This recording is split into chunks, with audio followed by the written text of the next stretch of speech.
mullet, mustache, mullet mustache combo, sideburns from the stretch, the pitch, whack, deep fly ball to shortstop, caught by Coach Chop, the only left-handed shortstop in the business.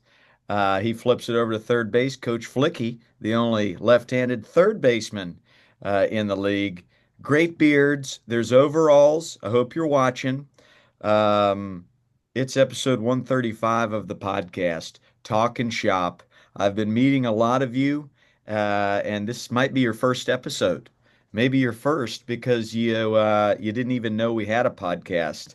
But we chat about navigating youth sports every Tuesday, and these two gentlemen are way smarter than me. They're like my mentors. So, Coach Flick Money, let's start with you.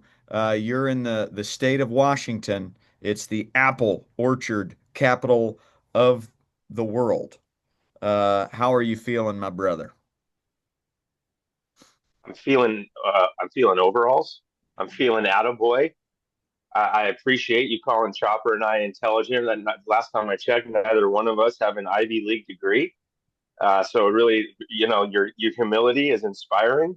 As inspiring as your beard and your great hair, Coach. Happy to be here. Thanks for having me on. I tell you, I'm growing this beard out a little bit, Coach, because next week is my yearly retreat with 23 other men, a mancation, where we golf. It's highly competitive, and there's tacos and Japanese steakhouses, and it's men being men. So this will all be shaved down into a tombstone mustache, preferably Wyatt Earp. And then I'll paint it because you can't have any gray in the mustache when you get on that golf course. So, um, yeah, I'm gonna film some content, name Wait, drop wait. salute, filming content with Bobby Witt Jr. this week in Phoenix. You'll see it on MLB Network. I've I've got to somehow like I'm keeping the mustache. I'll trim the beard a little bit, but I can't go clean shave because next week is big mustache time. So um, Are we're you going excited. Ryan Day? Are you going Coach Ryan Day Grecian formula just on the stash? You're gonna brush it in? Yeah, I'll brush it in, but I'm clean shaving everything else. There won't even be stubble. It'll be clean shave. So it'll be Kurt Russell tombstone, real nice, Baby baby. baby's buttocks, Ryan Day. That's the name of this. That's what if you go into gentlemen coaches out there, if you go to the local man salon, just say, could you give me the baby buttocks Ryan Day, and everyone will know what you're talking about. They know exactly what I'm talking about. Speaking of Arizona, Chaparewski reporting to spring training in just a few days as the life of the party for the Texas Rangers. World Series ring 2026 hashtag. How you feeling, Chopper, as you are preparing to report with the Rangers? Feeling great. Had a tournament over the weekend with our 10U, really talented 10U group, and it was cool. It was like, hey man, this is our last run for a little bit, and the boys cooked. We outscored our opponents 20-3 on Saturday, and we went home after. I stayed with another one of our coaches and a couple of our coaches, and we were talking about it. And we were like, this is dangerous because if you put a grade on how we played, it was probably like a C minus, and we outscored our opponents 20-3. That does not bode well for everyone else on Sunday. And true to form, we run ruled both teams on Sunday and cooked. So yeah, the boys played tremendous baseball, and that was a great way to get sent off to the show. It was pretty cool. So I mean I know old snap that was lit is coming back into the fold, but cooking, cook is the new word, right? I think it is an ode to being lit because we started with the fire. We didn't start the fire, but if it's lit, well, you're just not going to let the flame go unattended. And what are you going to just waste a good flame, right? So if it's lit, then you might as well get a skillet and start cooking. So yeah, it was lit, and then we cooked. So yeah, I think you hit the nail on the head there. Yeah, Yeah. well, Billy Joel hit the nail on the head, let's be Right. honest. Yeah, that's true. Now, you're winning 20-3. They're cooking. How do you communicate with the players and the parents on that team? Um, I like this a lot, but it ain't about the scoreboard. How are you going about keeping your culture as we do about character development, about joy, and the win being a byproduct when everybody's probably like, ooh, this is tasty. I want more of this. Win, win, win. I love that you brought that up because we had a guest player who didn't get to play a lot, and he said he likes our team better than his team, and just based on the kids. So I think that speaks to it. That's what I was most proud of is hearing that feedback from a family of like he had the best time ever. And we do what we do on Saturdays. Everybody plays. On Sunday, it's the top nine from the day before, and so he didn't get a lot of playing time on Sunday, and he had the time of his life. So it speaks to character, it speaks to culture, it speaks to being loving and unconditional. And when the game's on, when we're playing the game, it's we're trying to impose our will on our opponent, and if our opponent tries to impose their will on us, then good. That means that both teams are improving and competing at a really high level. Um, that's what I really liked on Saturday. That 20-3 was a combined two-game score. That wasn't just one game of 20-3, but we weren't hitting and still imposed our will, which was cool. Missed the extra point, but you bounce back. And you don't want to, yeah, I told you it was a C minus grade. So yeah, it was the missed extra point was actually what it was. Punt return went kind of far, but no, this is a great group of kids, a great set of families, and their priorities are right. And that's probably why even on a day when we're not playing our best baseball, we can still absolutely dominate because we're having fun, we're playing for each other. And like I said, Coach Debbie stood out because we imposed our will. We found a way to get on base and just steal a trillion bases. Coaches are saying, hey guys, these guys are really, really fast. So you need to work through the baseball. And that's music to Coach Debbie's ears for sure. Mm. Oh yeah, because she's working with Co- these guys on She's the running, speed and taking power lead, coach speed and 4 days a power, week. Yep. suffocating speed. Coach Flicky, microphone to you. Two questions for Coach Chop. Number one, Chopper, the word I do follow Elite 10U baseball. I did see there was an injury report. The 10Us tried to carry you off the field. I'm not trying to call you out. I know I've got a few extra LBs these days. Are the kids okay? Uh, I heard your shortstop and your second baseman might have taken the brunt of that. So you can't, and this is the thing about reports. You know what I mean? Like, was there an injury? Yeah, there was. But the report, check your source. It's not accurate. What happened was I was sitting on the cooler in between games and I broke the cooler. So yeah, the weight problem, that's a thing. That's real and that's on me. Calories in are currently way above calories out. But once again, don't trust your source because that's not accurate. All the players are healthy. The cooler is cooked and not in a good way. And so it needed ice. Fortunately, it had some, but dented the lid on the cooler. True story. And yeah, Okay. that's actually what happened. It was in between games. Happy to report the cooler does still work. I had to kind of jimmy rig the lid back on. Um, but no, the kids are fine. But the weight is high.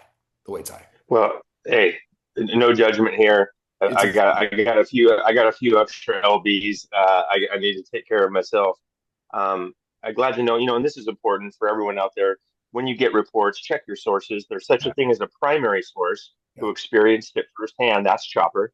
And the There's cooler. secondary sources. They're hearing Chopper's story or relying on something they saw or Yeah. might have misinterpreted. And then you got your tertiary sources. That's most of us. That's the internet. And just check your sources. But Chopper, my follow-up question would be, and this is for the coaches out there, when you have your Saturday, everyone's playing, everyone's getting ABs, and then we're going to make a determination on Sunday. I know your culture is incredible. All your kids are going to go out there and play hard. They're all having a great. How do you um, like?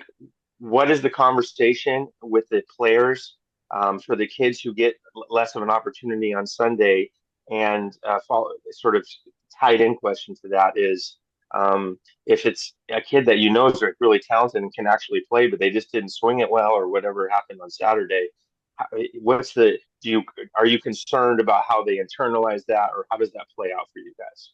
Yeah, the conversation is really had with the guys that are going to be on the field, and teaching them how to be a really good teammate is to get a lead so everyone can play.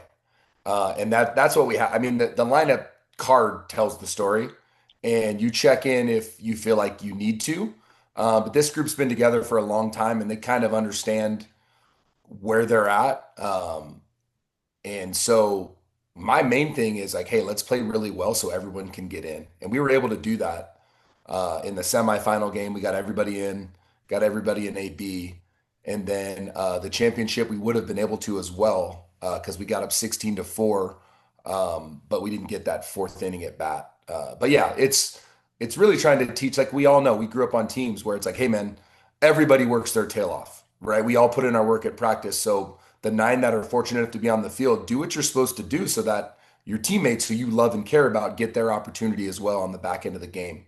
And then the conversations you have with the guys that maybe their role isn't what they want yet is you have that friendly reminder of there's a couple options in life. You can have a bigger role on a team that's not quite as good, or you can have a smaller role on a really good team. I mean, you look at me right now, I'm going to the big leagues. I don't have a big role. I have a role where I'm going to serve and I'm going to help out wherever they need me. And I'm so grateful for that role. So that's kind of the message is, are you entitled or are you grateful? And look through that lens of gratitude. And so I can speak to it. Like I wish I was, whatever, a Hall of Famer, right? I'm not. I'm so thankful for where I'm at, and that's the message to the kids, and you got to model that as an adult. So, yeah, that's how we navigate it. I actually got an update on the cooler. It's not doing well, so that's firsthand knowledge. The cooler is struggling, and we're now contemplating whether or not we have to return it. Well, no, no, And no. There maybe should get a be a money back. proper burial. I mean, we should probably, and maybe this is like a barbecue sort of situation. I know the Hawaiians, they like to take that pig and bury it and really cook that puppy. Maybe we go deep with this, and yeah, some sort of ceremony official might be in order. Yeah, Could build some send off camaraderie. send off to Arlington, Yeah. send you off with a little barbecue and burial of the cooler. Tune I key. mean, it's an idea. We're just spitballing here, I got to so send you a picture obviously you of got a it. lot going The dent is real. That is not poetic justice. That really happened. on. And it was a wake up call. It was a wake up call. Oh man, I'm cooking a lot here in SoCal, doing a lot of sand lots and a lot of coaches clinics and self-reflection salute of the week. Talking to a dad here in Orange County, and he said, "Man, I was watching this Sandlot unfold, and I just started feeling guilty because I laid into my flag football team after a 1 point loss just last week, and I was heated. I was in the moment, and I laid into him. I was mean. I could tell parents were looking at me like, "Wow, this guy's really throwing a fit," and it really hit me today watching the all the joy and all the positivity from the coaches. It hit me, and so I know I need to apologize. And it made me think of this podcast because we've talked about post game speeches or post game team meetings where a lot of times it goes awry. So self-reflection salute to that coach. He's gonna have a chat with the kids and say, you know what, it's been an anxious week for me at work, and I messed up. I'm flawed. I'm sorry. I'm gonna do better. Um, uh, I'm trying to teach you guys how to handle adversity. Meanwhile, I'm not handling adversity in a healthy way. So sorry about that. But your thoughts on post-game speeches, good or bad? Um, uh, Flick Money, let's start with you on that one. What are your thoughts on the game that went awry? It was sour, and maybe their effort was really bad. Maybe it's not uh, just the results on the field, but there was some issues with their preparation, and they were disrespectful to umpires. It was just sour all the way around. What are your thoughts on a post-game speech there? Yeah, well, I need to out myself because I feel inspired by this dad, this self-reflection salute. My 5 and my 3-year-old, I had them all day Saturday, like, 15 hours of 16 hours of nonstop, one of them or the other, they were in cahoots all day. One or the other had an issue all day long. And I hit a point late afternoon. I was tired. We had already been on an adventure. I had already, done a couple meals. We were into the day, and one of them needed something again for like the 713th time, which is called parenting. And I just was so frustrated with the total lack I couldn't even sit down and get a second to myself that they said, Dad. And I was just like, what? Like with all of the frustration and like conveying, like, I'm so irritated that you're saying this to me right now, calling my name. And so I just want to out myself. I'm not coming to this conversation from a place of I'm always in emotional control. I'm working on it. So the post game speech, here's the thing for me. If I'm doing my job well, and this is a good litmus test, then I should be able to say to the players, let's be honest, you're in the circle of trust. Someone evaluate our effort for me. Just popcorn it. What are some of your thoughts? And the players should be able to identify for themselves. I would say anyone over 10U or above, but even some of the little guys are pretty good at it. They'll say, yeah, we didn't play very good. We didn't play very hard. They'll be honest about it. And the reason that's important to me is because that means that their mind's engaged and they're learning. The biggest problem I have with the yelling thing is it's one way. It's up to down. I'm up here, you're down here. I'm great. You did terrible, and they start to tune us out. Like that's just the brain only handles so much of that. That's just science. And so I just don't think it's very effective. Now, I would say one time a season, I would say you've got that one ace up your sleeve in the season that you can give them a little, I'm going to give it to you straight right now. But if you keep throwing that card out over and over and over again, you'll lose. I just think they start to tune your voice out. And so what I would say is um, be curious, dive in. What do they know about what just happened? What do they have to say about what just happened? Evaluate our effort. Who can talk to me about our effort? Where do we want our effort, and where was it right there? Does anyone have an understanding of why? How did we get there? Well, we weren't doing very well, and we thought we should be hitting that pitcher, and we got behind, and then we started. It's amazing what they can come to if we give them space. So I would just say I totally understand the frustration, but generally, when I'm frustrated, that's with myself that they're not doing what I think I should have taught them to do better, and that's frustration with myself as a coach. And then I take it out on them because they're not reflecting back to me what I want to be reflected as a coach. And so I try to steer away from that. I definitely gave some butt chewings when I was a young coach after games, but once you start to see the glossy eyes and you start to feel the emotional distance it creates with you and them, I try not to use that. But once a year, it's remember the Bull Durham scene when the coaches, the managers, like, I plead with them, I try to be a nice guy, and Kevin Costner, Crash Davis is like, they're kids, scare them. So I feel like you've got one of those per season. You got one scare them per season, so use it very, very wisely. I like that a lot, and you taught me that. You role modeled that early in my coaching life. The emotional distance that gets created when you impose your intimidation factor on them. Not productive. It, this reminds me of a conversation, argument that was had in the van this morning. And this is a pattern where the oldest needs to get to school a little earlier than the youngest, but we're all in the same car. And sometimes the youngest wants to move a little slower in the mornings and makes the oldest a little late for school. And we're in the car, and I let I let each of them hold a Sharpie, and it was the microphone. Okay, oldest, you get the microphone first. Um, I, she knows what time we're supposed to leave. She knows why I got to get there a little bit early, but I noticed that she's moving kind of slow.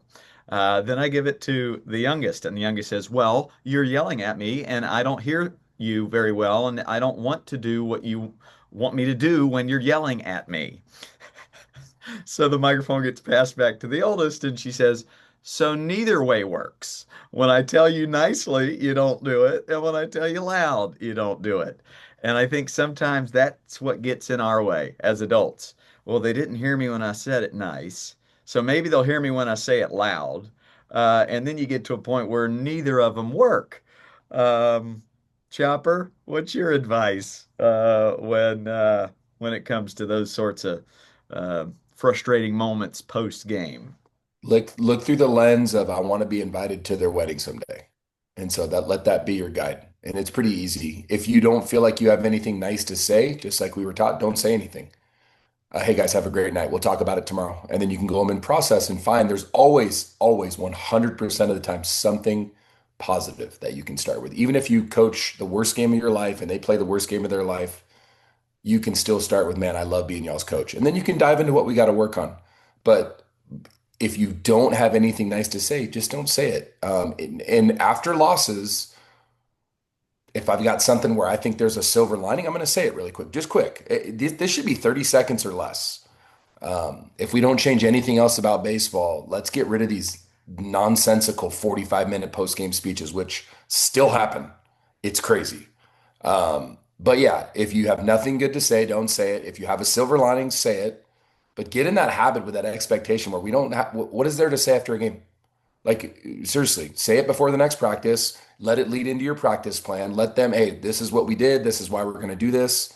Um, and yeah, unless you can kind of put their mind at ease and send them off in a positive way, just, hey, boys, love you guys. We'll see you tomorrow. Hey, that was a tough day. It's okay. Don't worry about it. Don't beat yourself up. Make sure you tell mom and dad you love them and go eat food and enjoy it because no one's on TV tomorrow.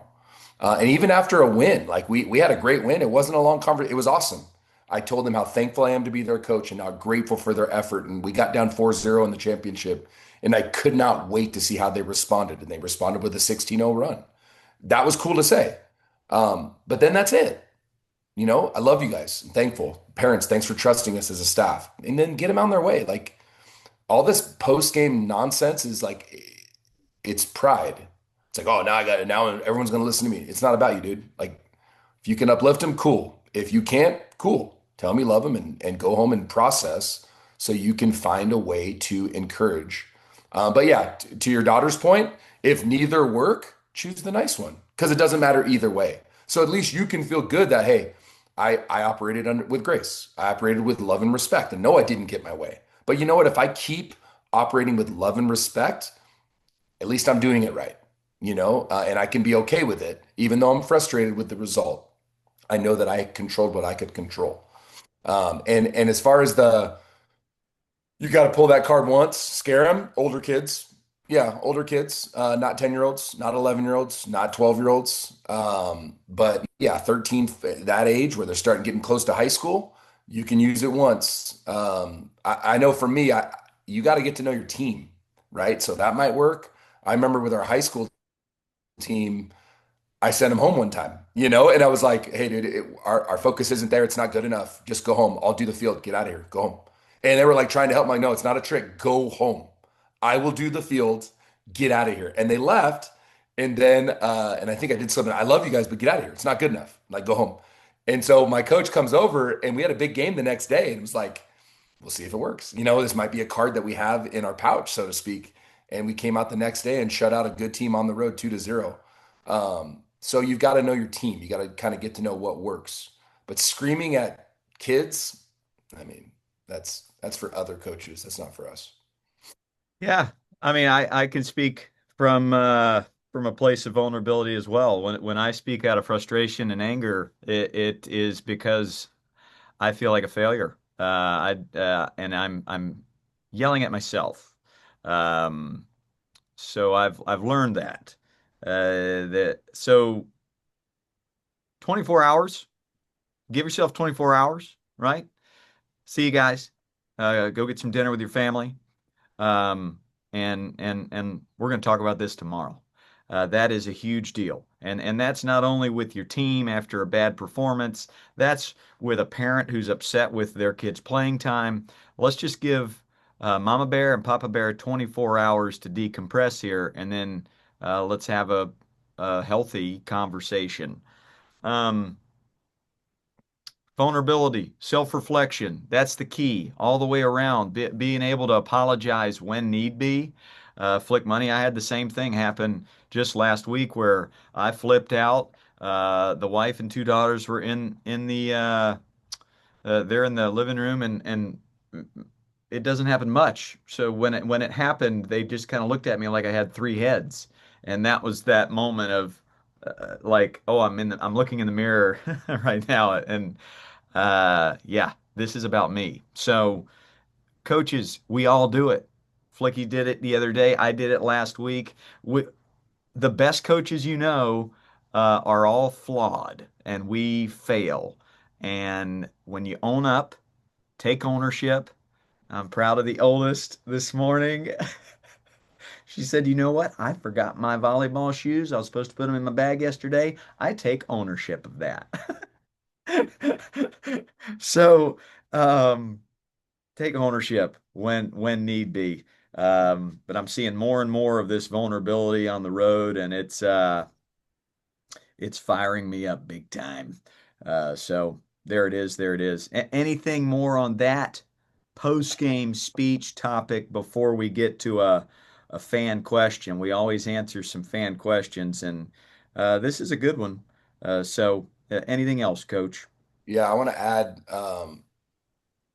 bad losses suck for players, but for coaches, it's gold. Because like, okay, we got to clean that up. I thought rundowns were dialed. They're not. Oh, we did not stop the running game. Cool. If you're a good coach, you're always trying to clean stuff up at practice. So it's like wonderful. I have my whole next couple weeks of practice set up. So like it's a gift. It truly is. If you're always we played great this weekend. That doesn't help us. That doesn't help our growth. That's gonna slowly lead to complacency. We need to go somewhere where we can't win yet.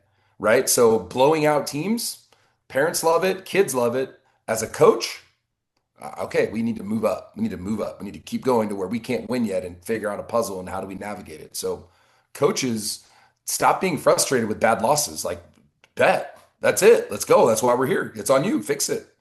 Like, and if you don't know, jump into Coach Ballgame's playbook. Like, get some resources. But like, I love a bad loss. It's my favorite. It's like, okay, what are we doing with our pregame routine that's not getting the guys in the right frame of mind? What are the conversations being had? How are we interacting in game? What's the cause of our inability to respond or adjust? Right? Those are the funnest things. So if you're always winning, you got to go somewhere else. And if you're not winning, dude, that's awesome. Figure it out. That's growth. It's amazing. I think the points of challenge and improvement are made best when you're calm and when it's quiet.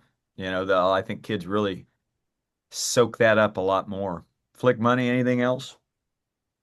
Well, just to add just to piggyback on Chopper, I just thought about this. In the MLB, the all-time record holder for wins in the regular season for 1 year is the Seattle Mariners with 116. They didn't win the World Series that year. In the NBA, the record holder for regular season wins at 73 is the Golden State Warriors. They lost in the finals. And in the NFL, only the the last team to have a perfect season was the New England Patriots, who then lost on the crazy David Tyree helmet pin New York Giants Eli Manning thing. And so, just to Chopper's point, losses are incredibly important as developmental tools. So, if I'm having a problem with a loss as a coach, the reflection question is, what does that say about me? Because what it says about my players is that we're in a development process, and it's an opportunity. But what does it say about me that I'm having an emotional meltdown because of the result of this one moment in time? So that's the reflection question. I tell you what, man, you become a better coach, you become a better everything else. It just kind of bleeds into your home life, and it all applies. It transcends the field, that's for sure. Boom, break from the podcast. Tell you about our partner, Warstick.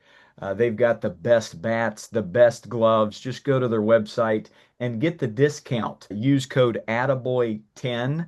Ian Kinsler owns that bad boy. He's a friend of the pod. They make elite equipment, and I really love the look, the optics. They just make players calm in those big moments. Warstick is the spot. Bingo. Skibbity bop, another break from the pod to tell you about our partner at Thromo, the Thromo trainer Matt. It's the coolest thing I've seen to teach a kid how to throw, how to step, how to reach to the target, how to follow through. Super simple, and super effective. Use the discount code, which is Attaboy, and you'll get a discount on that thing. Go get them. Boom, we got a brand new partner, Diamond Crate. Go to their website, check it out. Every month in the mail, you'll get this box. I'm sure you've seen other baseball themed boxes, but this box, it's got more and better. It's the best I've seen. Use the discount code Attaboy35. That's 35% off at their website. Jump on it. It's really cool. The kids flippin' love it. Bang. Hey, coach. We're an 8U Little League team, and the other night we're doing live batting practice. Our rule is on pitch number 5, the batter has to swing no matter how good or bad the pitch is. He's got to try and make contact, kind of like a hit and run. Well, one of my kids didn't swing on that 5th pitch. He'd been swinging hard through the ABs, and I overheard his dad tell him, "No iPad for 2 weeks." That hit me a certain way. It tied punishment to performance instead of effort. This particular player works really hard in both practices and games, and he gets super emotional when things don't go his way. After hearing that, I think I understand why. On our team, we reward effort. Kids get team stickers for their helmets. We give attaboys for strikeouts, missed pop flies, anything where they give it their best shot. And when someone hits a home run, we all lose our minds celebrating. That's the environment we try to create positive, encouraging, focused on effort over results. My question is, should I address this with the parent? Should I let him know that our coaching philosophy doesn't involve punishing kids for performance? Or should I just let it slide, since conversations like that can sometimes get messy? Great, great question. I'll just start with this great culture you're building there, coach. And I bet a lot of our listeners can relate to this. Who wants first grab at it? Chaparoo, give it up. Sure. It, it's a conversation. You've got to have relationships with parents so that you can have a conversation, like a safe conversation, one on one. Go get some coffee, like we talk about, and just help them understand, like, hey, what's your goal? What's your intent? And sometimes it might be like, shoot, I'm always looking for a reason to take away the iPad, if I'm being honest. Like, let's be real. Like, I'm a huge fan of no iPad. Like, so is Debbie Chop. So if it's any chance we get, take away the iPad, and that's what he says, then hey, you know what?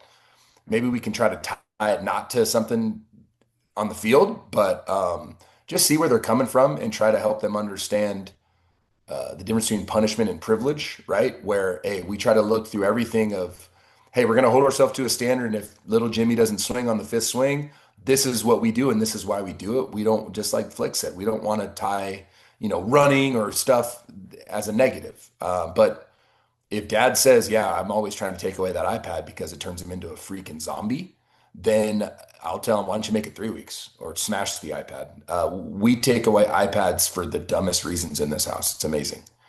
So I just think you have a conversation, but let's ban iPads except for at restaurants and road trips. I think it's a great consequence, and Yeah, I've got many a hiding place for the iPads. I continue to create new places, but a lot of times it's the only thing that works. But yeah, I'm kind of with you. This is a punishment for something involving a baseball game. So, Flick Money, what do you think about this situation? Well, again, this is a we have to approach with curiosity. If I'm this coach, I agree with Chopper. Build a relationship and approach with curiosity because there might be deeper issues going on here. It might be that the kid does zombie out on the iPad too long and they're having problems with the child following instructions at home. And so the dad is seeing this as an example of not following an instruction. The coach gave an instruction, right? Which was we don't care whether if you have to swing and miss, you have to swing and miss. We just want it swung at. And so we already have detached the results. So I'm not upset at the results because if you had swung and missed it, you would have still had the iPad. So it might be that, it might be sort of questionable execution of the right idea that we're really talking about decision making based on following an instruction. And if it's something the child's struggling with at home or at school, the teacher's saying, hey, they're not following directions, they're causing disruption, and this is a longer conversation for that player, then I can see the dad seeing this as, look, you're not even following your coach's instruction, and you had one, I can see that coming out. I do agree that if it were performance tied, but this was really an instruction tie. And so, but I would just be curious. Hey, what are your thoughts there? As a coach, I'm concerned that if we tie it to something baseball related on the field, we're going to suck the joy out of it. He's going to start hating it. There's resentment's going to build, and now we've got an energy drain, as Chopper calls it. We got a drain in our midst now. So I would just be honest about that. But the dad might have really good reasons. These are my thoughts, Coach. Plus, Yep. plus, I would tell dad too, like, hey, you do you as dad, but like, please try to make an effort to not. You can have that conversation on the way home. You could have that conversation without yelling it at a practice where you say, hey, Jimmy, we asked you to get off your iPad, and you were on that thing right up until we walked out to the ballpark, and then you didn't follow instruction. And so this is going to be your consequence, and this is why I'm doing it. It's because I love you, and we got to be able to follow instruction. So you don't have to yell no iPad for 2 weeks. Shoot, he might say, hey, I was joking. We don't know. So to your point, Flick, be curious. Um, but I will stand behind getting rid of iPads for the silliest of reasons. Um, Man, this is good stuff. I agree with everything you guys have said. I'll just try to add a little bit of seasonings and maybe a dessert. Um, I I encourage the coach to be curious and have a cup of coffee with this dad, um, and just know that, and I always use this reference, it's not about the pants. Me and my wife were in premarital counseling, and the argument was about the length of my pants, but it wasn't about the pants. It was about a lot of other things going on underneath it. Me not respecting her needs, or not listening. Having some Freda Felcher moments. Not listening to Freda Felcher. Either way. Uh, yeah, this seems like a much deeper issue, and I'm guessing, Coach, you've noticed that the kid uh, doesn't respond well when they hear Dad's voice, especially in the big moments. I would, that could be wrong, but it just feels like that you've noticed this. In which case, I think it's really powerful if you, as the coach, during this cup of coffee, can say, "Hey, here's what I notice, and here's why it doesn't work, because I used to do this. I used to do this with my son, and I would publicly shame, embarrass, and yell at them and give them consequences loudly so all the other kids could hear it at practice, and they didn't really like baseball because of it, and they were really afraid in big moments because they were afraid of what I was going to punish them with, or my tone. So um, give me that job.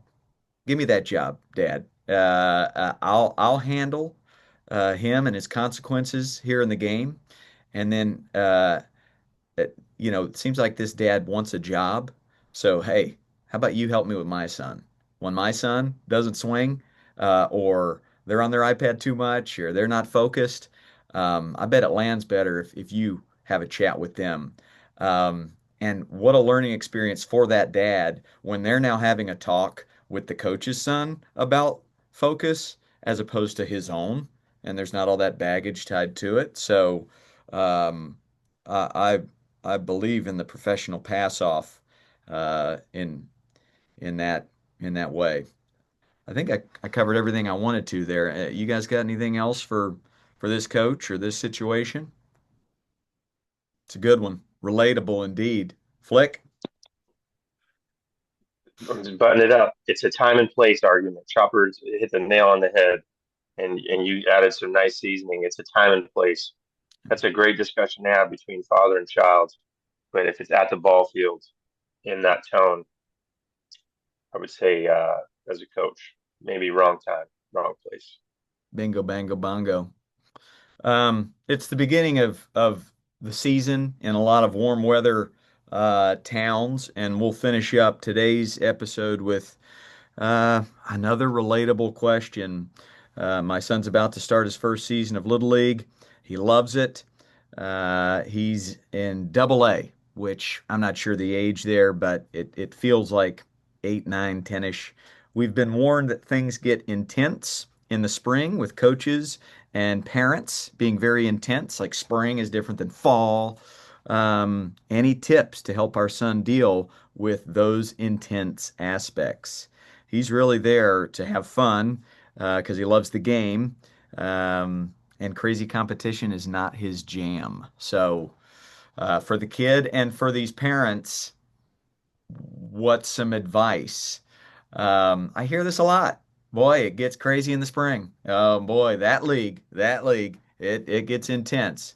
Chopper, what you got? It's true. Fall is more relaxed. You have a lot of like not a lot of non-baseball players a lot of times jump in the fall, and in the spring you get a bunch of guys that think they know the game as coaches, and their identity is solidified by winning a championship. And so what I would say is really look to try to identify the coach that's going to make it the funnest, even if you have to go out of your way to make sure your son gets on that team. And we had to do this with Bo. Bo was on a team. Bo's talented. We've talked about it. So he was 8 playing majors, and he was on a team, and one of the 12-year-olds like pushed his face into the chain link and drew blood on his lip. Deb saw it, switching teams, getting out of there. So one of our parents who now are his son plays for us on the pups, we'll take him, and they we just quickly is like, hey, we're not doing this. So I would say to mom and dad, you have a right. You're a paying customer. Lily ain't free, at least not in Arizona. I don't know how they do it elsewhere. But if you are not happy with the coach and you identify a coach that is going to align with your culture and your kid's going to thrive, then do what you got to do. That's what I would say. But everything she heard, he or she, it's true. Spring gets weird in a hurry, and rec ball turns into club ball, and it shouldn't because it's not the right place or space for it. Yeah, I brought this up, and this does have a it runs parallel with rec versus travel a bit, where you're not auditioning for the travel coach, they're auditioning for you. So watching them run a practice, watching them run a game, and yes, Little League has opened up their bylaws to where you can go across town, you can go to a different town, and you can play Little League. They really want kids to play with their friends and be in a place where they're going to thrive. Coach Sean Flicky, advice to this family as they might embark on spring intensity.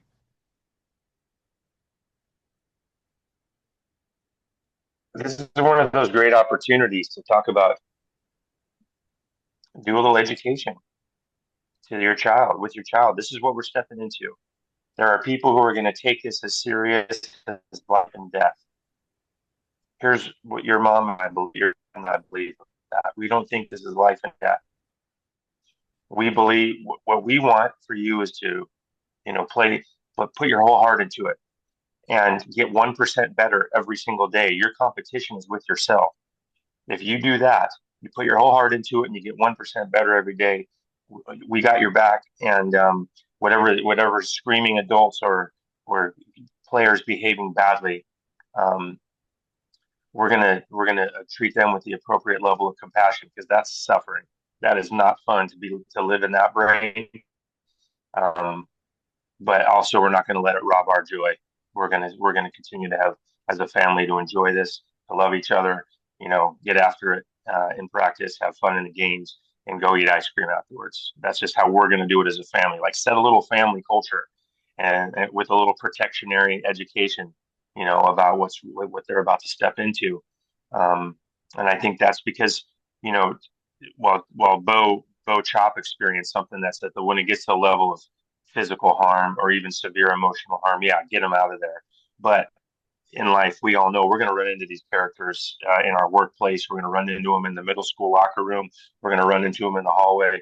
So learning how to be around these people, how to create that sort of protectionary layer for ourselves, and not take it personally if people are screaming or yelling or having a temper tantrum. It's not our issue. I think that can be important, but if it feels like you're compromising your values or your child's safety, then get them the heck out of there. Bingo. Yeah. I mean, my daughters have definitely experienced coach Flicky style dance coaches, and then they've experienced the OG old school Mike Krzyzewski style dance coaches, which will let you know when you're doing it bad. Quotes of you know how you do it right? By doing it right.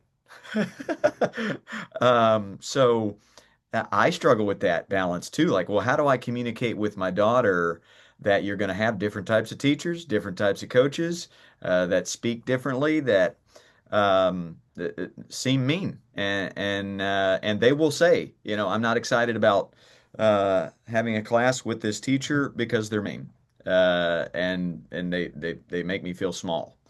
Um, is that the kind of coach we're trying to create here on this pod? No. But is that life? Yes. Are they going to have a boss at a restaurant they work at one day that's going to be like that? 100%. It is going to happen. A college professor that's had a bad year, and they go that route. Yes. So I'm with you, Flick Money. There is value to it. Just like there's value in having them try to process on their own and figure out how to overcome failure. This is adversity, and this is a curveball. But yeah, I think we can be there for them. Chaparewski, uh, I guess to close us up here, like advice to me when my daughter is starting to um, when's the right time to say, okay, let's pull the plug? Obviously, physical, mental abuse, that's clear as day. But it, are there signs that, oh, my kid is losing the love of this sport because of this person? Now we pull the plug. Like, when it's not blatant and drastic, where do you go? Yeah, obviously safety, mental harm, I think those are pretty easy. Then the reason why I say that with this question is because they were pretty clear with their objective, right? Like it was like, hey, we're just trying to have fun. Like that's it. Like fall was perfect for us. That's what I took from that question is like we liked the vibe in fall. And the vibe in fall is not the vibe in spring. And so I would say for that mom or dad, make sure when tryouts are happening that you are making it known to as many coaches as possible. Hey, dude, we're literally just about fun. Like, if anyone's trying to have fun, we're trying to have fun. We don't care about the score. We don't care about anything else. I'll put fun over development. We're trying to have the most fun and joy we can have and make that known. And then if you do a good enough job of getting that out, the coach that you don't want won't take your son because he doesn't want it. And so I would say try to make that known so you can try to navigate it before the decision is made by a coach. Like, hey, this family doesn't want what I bring, and it's going to be a problem. But the other one that's throwing a birthday party. It's like, oh, bet, here's a kazoo, let's get it. And so I that's what like I'd that. say for that, just to button up the question. But to answer your question, I had this talk with a parent the other day. I love adversity for my kids. It's one of my favorite things.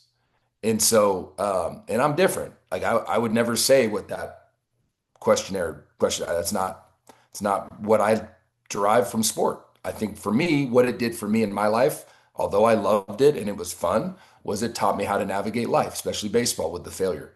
And so, what I would say to answer your question, it'd be the last resort. If you make a commitment, honor it. Unless it's just, I mean, obviously, Yeah. but I would try to avoid that at all costs because you want to teach them, hey, you're going to get on the other side of this. This is going to teach you how to navigate everything we talked about. And so that's what's best for me and my family. Now, I say that as someone who quit football after the first practice. I joined a football team, tackle football, and I was getting screamed at and doing push-ups and all this nonsense. And I was like, first of all, I'm never going to be able to break a cooler when I'm 46 someday if I keep up this activity. But unless I'm a lineman.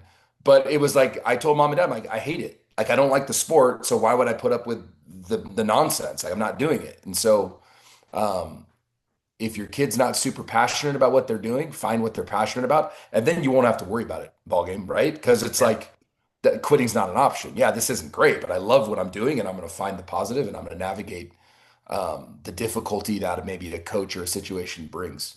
I Yeah. didn't really answer it great, but I was long-winded, so I hope I get some points for that. 100 points, and I'll just hit two notes. First, love the communication up front, right?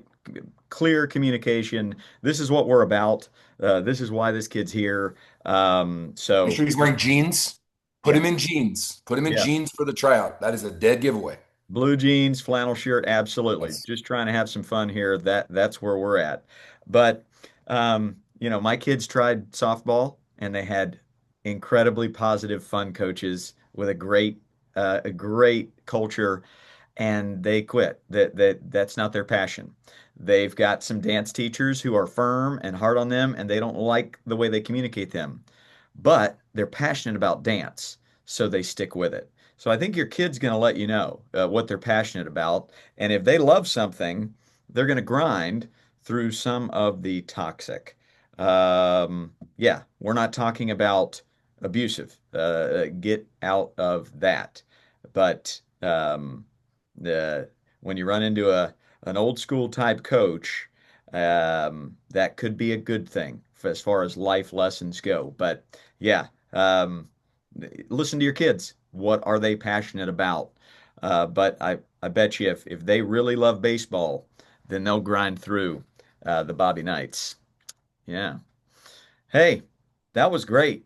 I loved episode 135, just like I've loved episode 1s through 134. I've liked all of those too. We've been doing this a long time, boys, and I respect your friendship.